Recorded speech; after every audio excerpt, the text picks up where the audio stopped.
Hello students, पिछले कुछ दिनों से हमारे यहाँ भी बारिश का मौसम चल रहा है और बारिश बरस रही है। आप सभी भी बारिश को देखते होंगे, उसमें भीगते होंगे और इस मौसम को एंजॉय भी करते होंगे, करते हैं ना। तो आज हमें जिस पोएम की पढ़ाई करनी है वो भी बारिश से रिलेटेड ही है।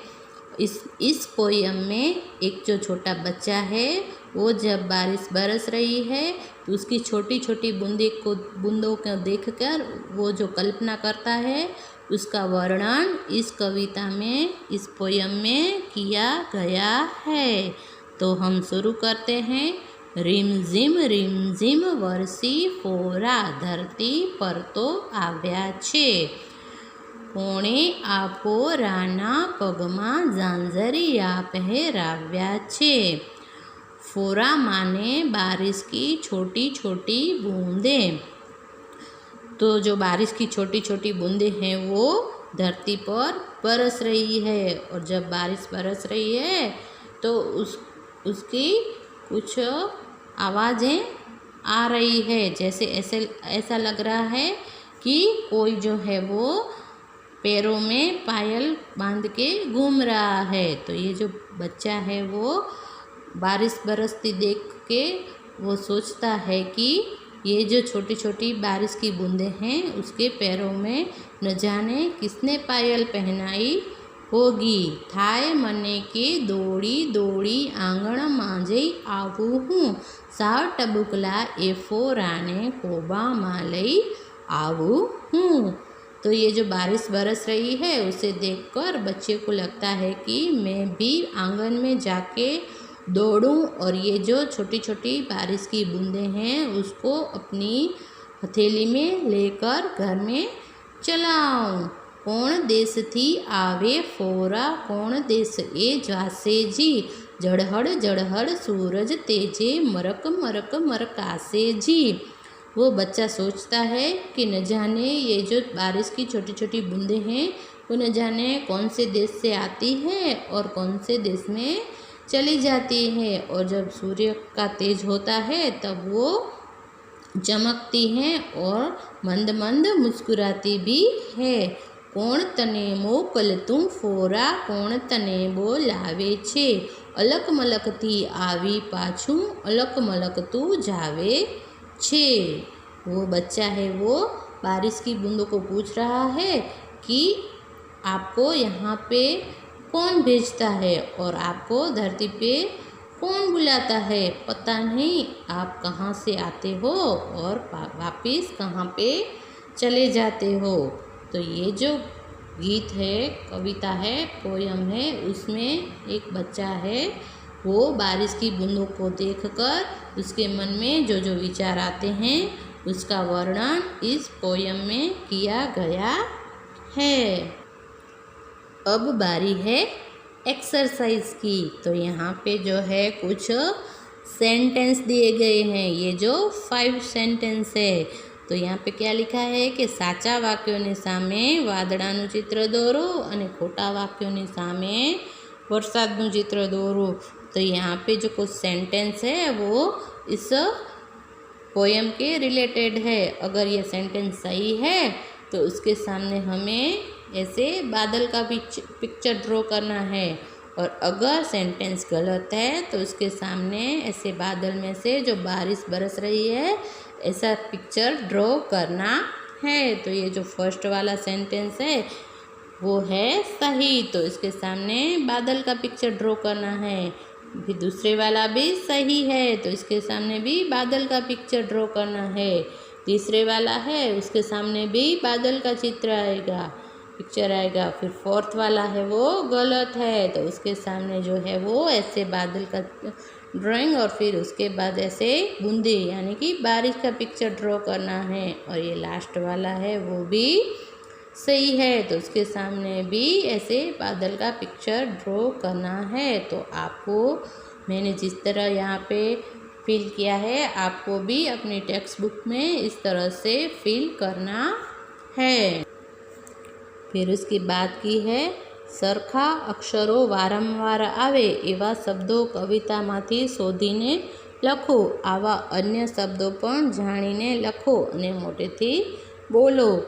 तो यहाँ पे जो है जो शब्द है जो बार बार इस पोयम में जो शब्द आए हैं उसको खोज के हमें यहाँ पे लिखना है। इसके लिए आपको पोयम पढ़नी है और इसमें से ऐसे शब्द ढूंढ के निकालने हैं और फिर इसमें जो खाली जगह है इसमें फिल करने हैं। जैसे कि अलक मलक, फिर क्या है जड़हड़, फिर दौड़ी, फिर रिमझिम, फिर मरक, फिर देश, फिर दौड़ी दौड़ी, फिर फोरा और फिर टबुकला। तो इस तरह से इस कविता को आप पढ़ेंगे तो ये जो शब्द है वो बार बार प्रयोग किए गए हैं। तो ऐसे शब्द हमें इस पोयम में से ढूंढने हैं और यहाँ पे जो है वो लिखने हैं। तो जिस तरह से मैंने यहाँ पे ये जो फिल किए हैं इस तरह से आपको भी अपनी टेक्स्ट बुक्स में फिल करना है।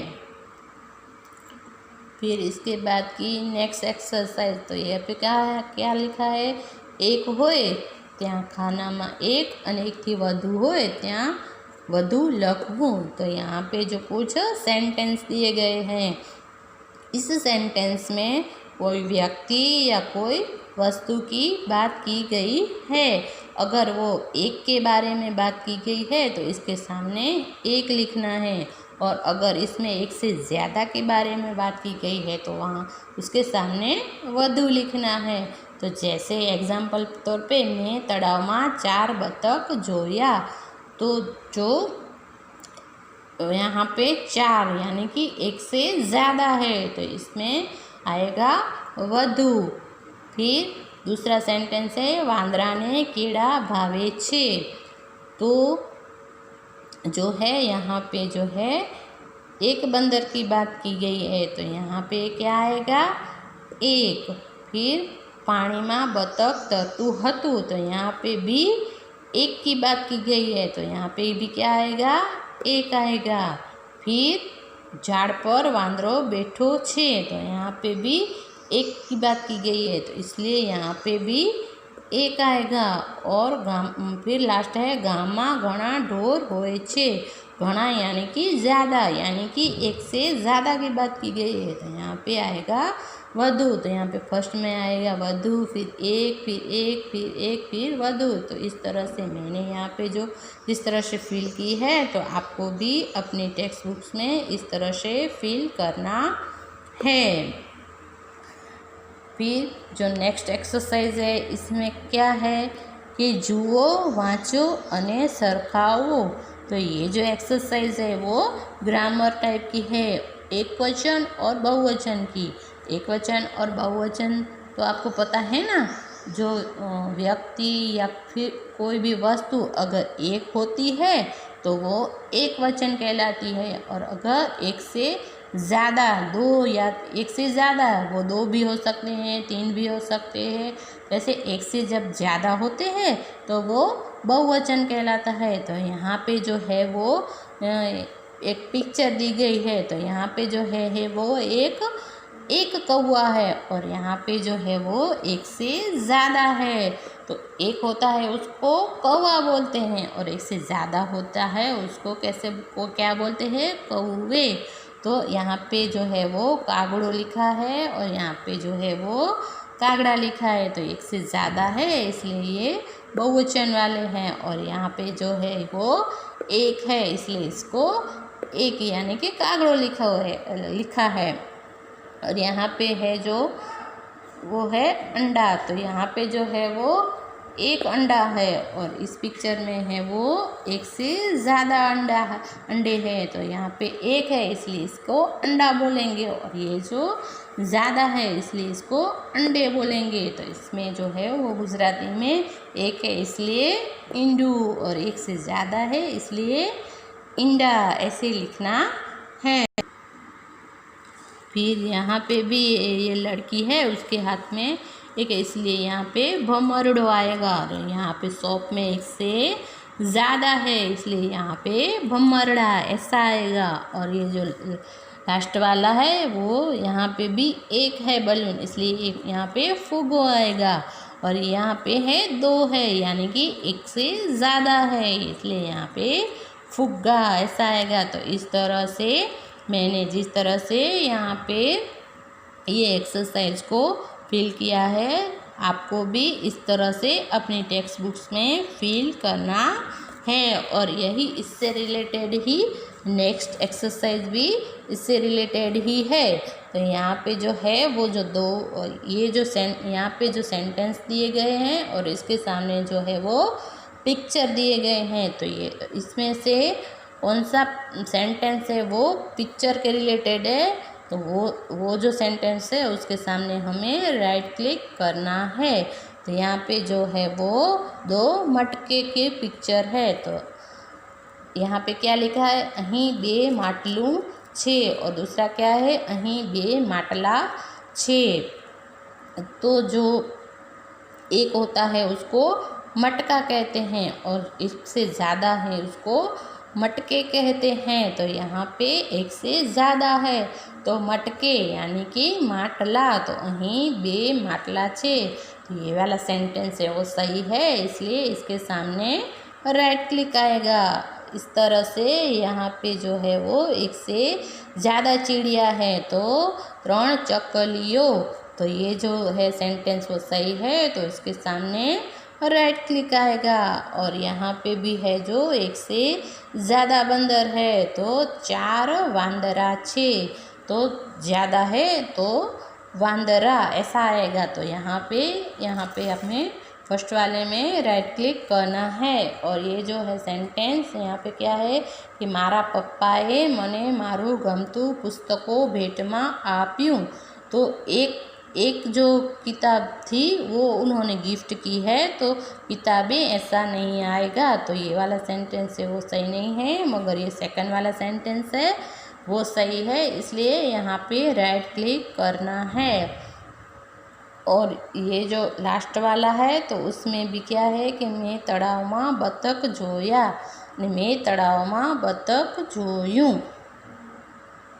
तो लड़के ने जो था वो एक देखा, इसलिए जो ये लास्ट वाला है वो सेंटेंस सही है, इसलिए यहाँ पे जो है वो राइट क्लिक करने हैं। तो इस तरह से मैंने यहाँ पे जो फिल की है एक्सरसाइज, इस तरह से आपको भी इस तरह से अपने जो टेक्स्ट बुक है उसमें इस तरह से फिल करना है।